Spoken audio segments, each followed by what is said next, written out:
talk about first today. It's not the private schools.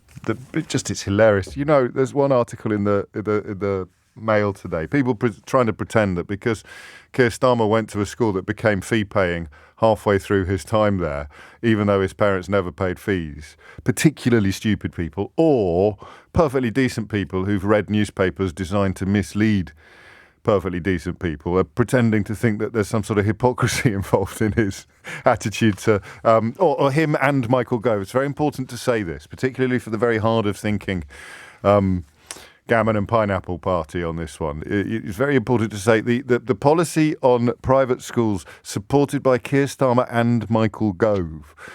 People desperate to pretend that somehow Keir Starmer is a hypocrite because he went to a school that wasn't fee-paying and his parents never paid school fees, but halfway through his time there, it became fee-paying for new arrivals and new pupils. The Daily Mail today uses italics. In fact, you know what I'm going to do? I'm going to read you this as well. It's by Andrew Pearce, formerly, of course, of this parish. And it's the most hilarious right-wing use of italics you will ever see in your life. Are you ready for this? While there, this is one of the articles designed to make people think that there's some sort of hypocrisy involved in Keir Starmer going to a school that wasn't fee-paying and having parents who never paid fees, although new pupils arriving at the school some years after he started would have been required to because Margaret Thatcher abolished grammar schools. While there, wait for this, these are the best italics you have ever seen in your life. While there, Sir Keir, in fact, guess where the italics are in this sentence, all right? While there, Sir Keir learnt to play the flute, piano and recorder and was good enough to secure a place at the prestigious Junior Guildhall School of Music in London.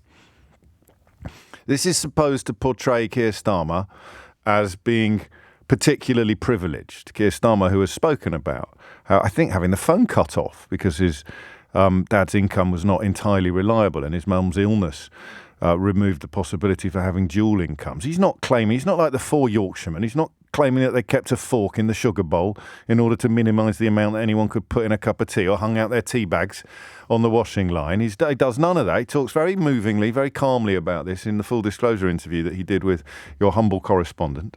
But the Daily Mail need to malign everybody because, of course, if they stop hating, then they'd have to deal with pain.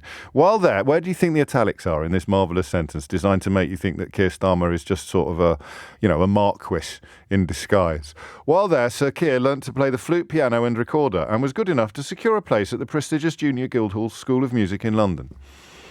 Yeah. I will now do the voice to display or convey the word that is italicised. While there, Sir Keir learnt to play the flute, piano and recorder.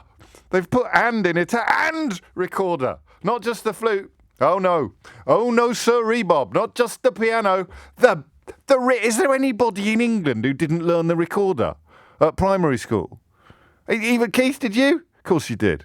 Everybody learned. London's burning. But anyway, Keir Starmer learnt to play the recorder at primary school. Therefore, his opinion that the richest people in the country shouldn't get a tax break on paying school fees for their children must be dismissed and derided as communism in all but name.